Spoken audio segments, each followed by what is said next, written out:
The world shown to us since childhood begins to crack the moment you look closely at one seemingly harmless detail: old paintings depicting ruins. In them, you don't see great conquerors or kings, but the most ordinary people: peasants, merchants, poor townsfolk, ladies and gentlemen living among the remnants of gigantic stone worlds. They herd livestock beside columns so tall that a human becomes a dot next to them. They trade beneath arches large enough to shelter an entire modern high-rise. We're told it's just the artist's imagination, a fashion for ruins, a pretty backdrop. But the longer you look at these paintings, the harder it becomes to accept that convenient tale. The same recurring motifs, the same monstrously large structures, painted with such precision that the artist seems not to have invented them, but simply copied them from life. If this is merely fantasy, why do some details match real buildings perfectly, while other structures, just as detailed, have disappeared without a trace? The official version is simple. The ancients built all of this, then came the Dark Ages, people grew primitive, forgot how to build, and 1,000 years later began slowly recovering. But when you look at the paintings, this scheme starts falling apart. Imagine an ordinary person of the 17th century, wearing shabby clothes, using primitive tools, living in a world where his hut hides in the shadow of colossal arches and domes. Everything around him screams of power and technologies that these people simply do not have and never had. The paintings show that for most of the depicted people, these massive structures are not sacred sites and not objects of reverence. They're just background, convenient shelters from the rain, storage for hay, a wall to lean a ladder against. Someone grazes sheep at the base of a towering colonnade. Someone hangs laundry against the backdrop of shattered vaults. Someone sells vegetables under the remains of a giant dome. No fear, no awe, no comprehension of scale. The people in these paintings look as if they've inherited someone else's home and merely claimed the coziest corners for themselves. And here comes the main cognitive blow. If this is the heritage of their direct ancestors, why is there no trace in their daily life of the technologies needed to build such gargantuan buildings? No advanced tools, no powerful mechanisms, no complex organization of labor. Their lives are at the level of a medieval village, or at most a small town, while stone giants rise around them like decorations from another reality. The proportions of the buildings are especially striking. Ceilings so high, a human voice would vanish up there. Doorways and windows so huge a wagon could easily pass through. From an ordinary resident's perspective, it's pure madness. Such spaces are impossible to heat, difficult to light, hard to maintain. Why would people living in modest cottages be surrounded by architecture not just excessive, but seemingly designed for beings of entirely different scale? Some find it easy to shrug it off as artistic exaggeration. The painters idealized it because it looked better. But then an unpleasant question remains.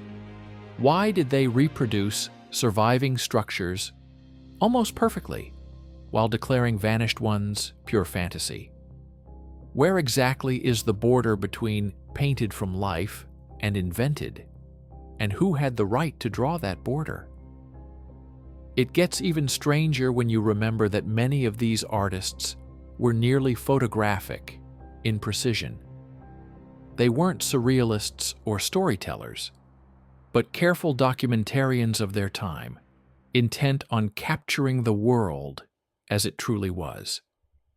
They did not paint legends, they painted what they saw day after day. and what they saw looks very little like the school book image of post-antique Europe.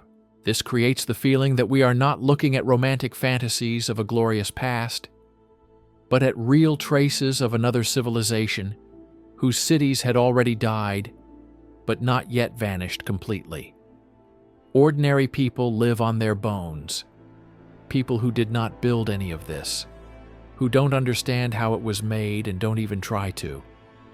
For them, the ruins are just background scenery to their modest lives. And the longer you examine these paintings, the sharper becomes the feeling that hidden here, in the strange coexistence of poor daily life and gigantic stone skeletons, lies the key to a great deception. A deception not limited to one city or one era, but affecting the entire history we are taught as unquestionable truth. The gap between the people in the paintings and the worlds they inhabit becomes especially clear when you look into the details. In the foreground, an ordinary, even banal scene. A shepherd in simple clothing, women with baskets, vendors with stalls, children playing in the dust. And behind them rise stone masses with vaults and spans so huge that even a modern high-rise would look like a pitiful add-on beside them. People live like mice in an abandoned palace. Judging by their behavior, they don't fully grasp the scale of their surroundings. The monstrous size of the interiors is especially striking. Ceilings soar so high it feels like a different weather system begins up there. Window and door openings look as though they were meant for creatures several times larger than humans, or for complex machines that would never fit through an ordinary doorway. Such spaces are impractical for daily human life, difficult to heat, hard to light, filled with constant drafts. Any echo turns a conversation into a roar. From a sensible perspective, this architecture is an insult to its inhabitants. It does not adapt to their height, habits, or needs. Instead, it blatantly ignores human scale, placing people in the role of temporary tenants. If these buildings had truly been designed for those very peasants and craftsmen, the proportions would logically be much more modest. But the opposite is true. Human presence seems like a small accident on the backdrop of a colossal stone stage. Hence, a popular idea among mystery enthusiasts, giants. The idea goes that these structures were built by beings far taller than us, so such proportions were normal for them. At first glance, it's an appealing theory. Giant doors for giants, giant stairs for giants. But this lovely picture collapses immediately with one simple fact. Where are the giants? If an entire race of enormous humanoids had once existed on Earth, archaeology would be overflowing with discoveries. Huge skeletons, giant skulls, burial sites, bones, something. But instead we find nothing. Occasionally strange finds appear, but far too few to justify a global civilization of giants constructing stone cities across the planet. The giant theory is visually appealing, but falls apart on contact with reality. That leaves another far more inconvenient thought for official history. The builders were of ordinary human height, but possessed capabilities so advanced they didn't need to consider labor costs or resources. It didn't matter how hard it was to hoist multi-ton blocks, how expensive the material was, or how laborious it was to create massive vaults. For them, such projects were routine, which means their level of technology and organization was orders of magnitude higher than what we usually attribute to the ancient world. Here begins the part most uncomfortable for textbooks. To build even one such complex, you need more than a group of talented stonemasons. You need an entire functioning system. You need quarries extracting stone in huge volumes, tools capable of precise stonework, logistics networks for transporting gigantic blocks over long distances. You need coordinated labor organization, management, and a body of knowledge systematically transmitted across generations, not kept by one or two geniuses. But the people in these paintings have none of this. Their tools are primitive, their clothing simple, their lifestyle equivalent to that of a small, mostly self-sufficient village. Between their capabilities and the structures that surround them lies a chasm no talk of lost traditions can bridge. This is not a case of grandchildren building worse than their grandparents. This looks as though one humanity replaced another, and the newcomers settled into someone else's already completed scenery. A shepherd driving a flock through an arch, the height of a modern building, does not resemble a descendant of great engineers. A vendor placing a stall at the base of an enormous pillar is not a guardian of ancient knowledge. They behave like ordinary people who found convenient places without asking questions. For them, these walls are not wonders, but simply useful shade on a hot day. And in this simple indifference lies the most disturbing thought. Either they live amid the legacy of a world not their own, or someone has worked very long and very hard to convince us that this legacy is their handiwork. If we discard comforting stories, it becomes clear. Such cities could not have grown in empty fields through the efforts of peasants and craftsmen. Raising these stone giants into the sky requires a powerful system comparable to a mature industrial state. You need large-scale quarries, tools capable of jewelry-level precision, storage facilities, workshops, planning, oversight. Behind each such structure must stand an organized, disciplined machine, not scattered guilds of barely literate masons. And that's only the beginning. Imagine each block in the wall weighs as much as a small house. It must be carved, then moved dozens or hundreds of kilometers. Wagons and horses are nowhere near enough. You need a sophisticated transport network, roads, lifting mechanisms, perhaps even types of transport we've never been told about. All of this must work in coordination, as a single organism where one error does not collapse the entire project. It gets even more interesting. Planning such a city requires more than brute strength. You need engineers, architects, scholars, people who work with calculations, proportions, loads, and understand material properties. You need schools that train them not individually, but en masse. Archives storing blueprints, descriptions, standards for constructing multiple similar complexes. This is no ancient world where everything was done by eye. This is a structured civilization with advanced science and strict organization. Now look at the peasants who inhabit these ruins in the paintings. They have no industry, no logistics, no education system, producing generations of engineers. Their world is manual labor, local markets, simple crafts, the highest technology, a slightly improved plow. The gulf between this level and the stone giants around them is so vast, no loss of knowledge can credibly explain it. Official history insists on a simple formula.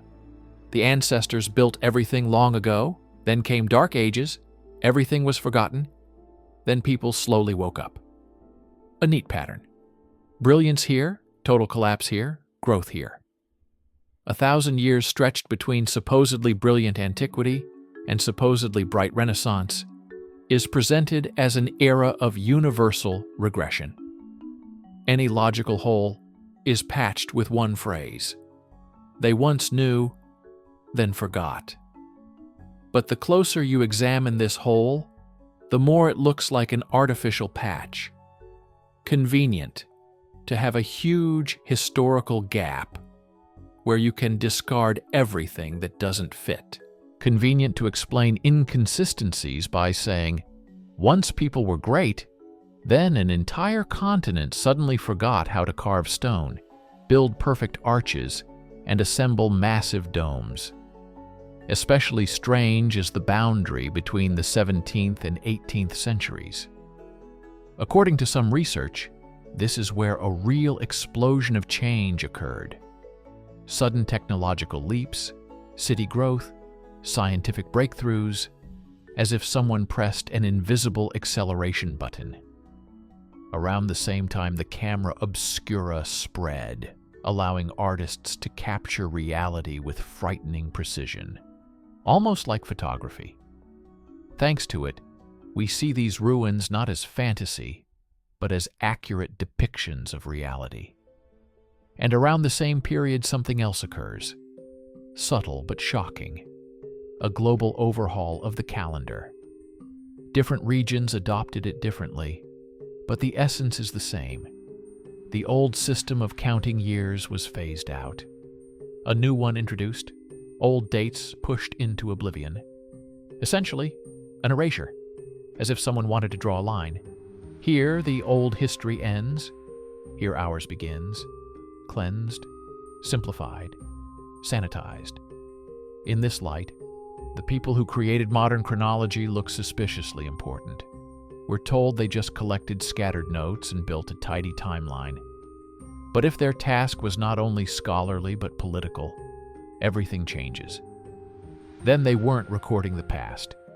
They were constructing it, erasing, shading over, and filling gaps with convenient dark ages.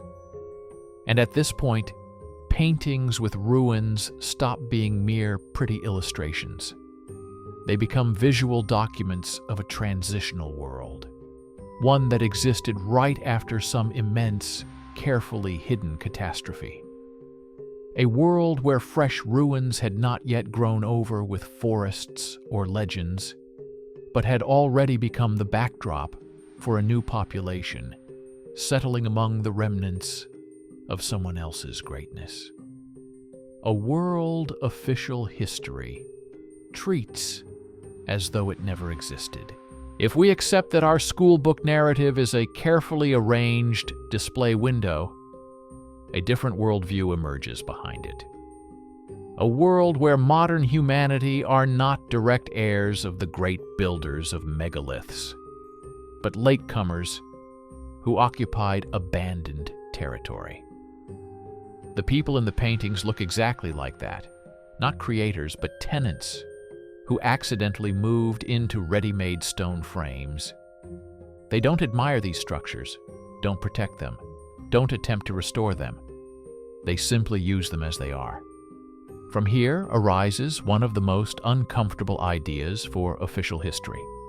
Before us, there existed another, extremely powerful civilization that raised stone cities as effortlessly as we assemble prefabricated buildings. For them, giant spans and colossal columns were not feats. They were routine. And at some point, this civilization vanished, leaving behind ruins and, it seems, fragments of knowledge and tools T-hat became the starting kit for those who came after. If you look closely at the details, you get the sense that the newcomers inherited not only walls and foundations, but scraps of technology. Accurate astronomical knowledge, surprisingly advanced for the Dark Ages, complex calendars appearing seemingly from nowhere, as if someone not only left humans among ruins, but supplied survival instructions and a basic toolkit, enough to prevent them from dying out immediately. Yet the development level of these people clearly does not match that of the megalith builders. They seem more like users of found objects who do not understand their internal structure. Like someone who knows how to press an elevator button without understanding cables, motors, and sensors. This is not continuity, it is a cautious relocation into a more complex world with ready-made infrastructure. If we follow this idea, a harsh yet logical comparison emerges. Our distant ancestors resemble not owners, but domesticated creatures. A pet can live in a home, use a bowl, sleep on a couch, enjoy heating and electric light. But it did not build the house, run the wiring, or design the heating system. It simply fits into an existing system without understanding where it came from. Likewise, the people in the paintings fit perfectly into a foreign architectural skeleton without being its authors. Then the massive structures gain a new meaning. They are no longer heritage of forefathers, but something like a starting environment built by someone stronger, smarter, more advanced. As if humanity was placed into a ready-made environment, protected spaces, shelters, water systems, storage areas. No need to build from scratch. Just learn to use what already exists. And that is exactly what the paintings show. People don't create a new stone world. They adapt the old one, altering only small details. If our ancestors indeed received such a starter kit, cities, knowledge, tools, it becomes clearer why humans are so poorly suited to the wild. We have few natural defenses, weak bodies, thin skin, no claws or fangs. We tolerate cold and heat poorly. But we are extremely good at using tools, quickly learning new skills, and thriving in artificial environments far better than in nature. On this background, the ruins no longer look like romantic relics. They resemble the first shelters prepared for new humanity. Housing modules, not built to human scale, but sufficient to help the species survive its most vulnerable phase. The fact that these structures were clearly not designed for our size only strengthens the impression. They were not built for us. We simply used what remained. The deeper you look into this version, the more unsettling becomes the question. If humanity was introduced into a ready-made world and given a starting set, then why? What purpose required the creation of such a creature? Physically weak, but quick learning, capable of maintaining complex systems, using remnants of foreign technologies, and not asking too many questions about previous inhabitants? The answer shifts history from dry science into the realm where meaning emerges behind dates and styles, meaning directly tied to who we truly are. Then the very idea of the human being begins to look different from what school books tell us. They describe us as the peak of a long evolution, from animal to rational creature. But if we imagine that our species was settled in ready-made cities and supplied with tools, then humans look less like the product of natural selection and more like a deliberately designed creation. Too many strange traits, physically weak, defenseless, yet equipped with minds uniquely suited to mastering and copying ready-made technologies. Any wild animal is born with basic skills: hiding, hunting, surviving. A human infant is completely helpless. Without clothing, we freeze. Without shelter, we perish. Without tools, we can neither gather food nor defend ourselves. Such a creature thrown into the wild would last only days. So if humans were indeed placed into this world, whoever ran this experiment had to provide initial support: roofs, knowledge, tools. This makes the ruins in old paintings not dead remnants, but the first human enclosures. Not heritage of semi-divine ancestors, but carefully constructed shelters for a fragile but promising species. Just as when someone brings home a puppy, they don't leave it outside. They prepare a doghouse or buy a ready-made shelter. Just as small animals in enclosures receive miniature houses, ladders, tunnels, so they can live actively. In the same way, these stone cities look like extravagant but functional dens for those who could not yet build their own. This explains the paradox of humans, weak as a biological species, yet astonishingly quick at mastering complex systems. We only need to see a tool used once to imitate it. After a few generations among foreign mechanisms and structures, we begin reproducing their outward forms, even if we do not understand the original purpose. That is exactly what happens in the paintings.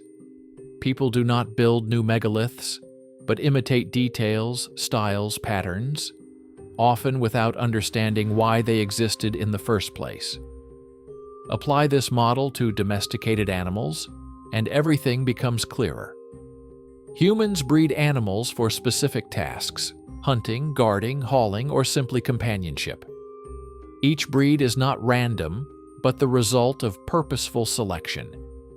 If we apply the same logic to humans, our species may also have been created or modified for a function beyond our own needs. Then the main question becomes not where did we come from, but why are we designed this way? Weak bodies, strong minds, dependent on artificial environments, yet able to maintain and expand those environments.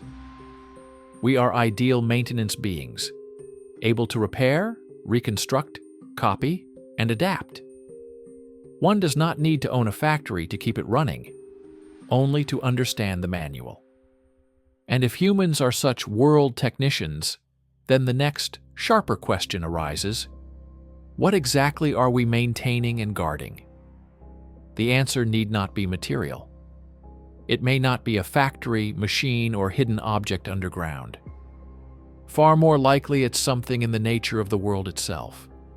Something you cannot weigh or display, yet worth creating an entire species to monitor. A property of the world, an energy, a state of space.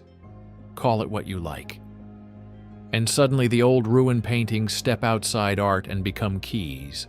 They show the moment just after a great collapse, when the former owners had already gone and the new ones were still learning to walk on their stone bones.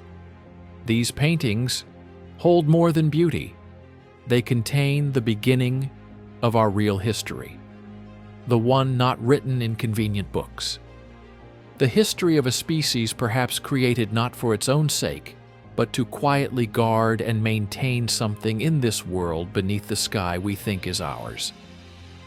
At this point, history stops being a set of strange facts and becomes a personal challenge for anyone still able to see the world without prefabricated templates. Old ruin paintings can no longer be seen as harmless decor for museums. They line up as silent but insistent witnesses. Someone lived before us in a world that, in scale and capability, far surpassed what we consider the peak of progress. And that world collapsed, leaving only fragments: stone, informational, cultural. The official narrative offers a convenient escape. Forget the dissonance, ignore the inconsistencies, accept the fairy tale of a long decline where humanity supposedly spent an extra 1,000 years in darkness. But the ruins resist this forgetting. They show that people lived among these megaliths not in the infinite depths of antiquity, but relatively recently. They show there may have been no smooth staircase from antiquity to modernity.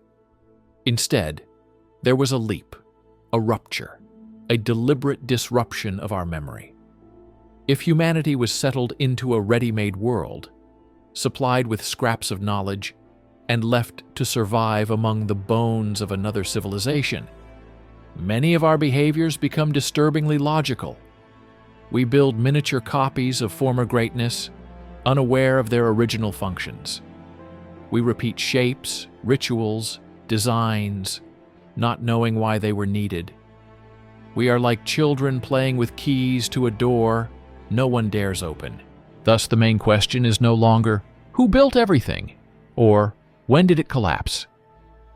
A far more important question emerges. Who rewrote our memory? Who inserted convenient blanks into history? Who decided we should be content with the role of temporary tenants who never question the rights of the true owner?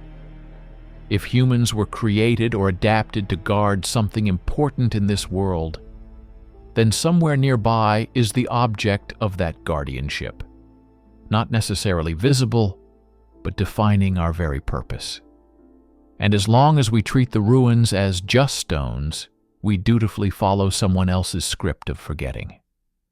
But within those silent walls and cracked columns lies a different invitation, not to worship, but to remember. They show the moment when our real history began, when humans were still confused tenants living on the bones of lost greatness, yet already had the chance to ask dangerous questions. Who are we truly? Rightful heirs, accidental settlers, or carefully designed keepers of someone else's secret?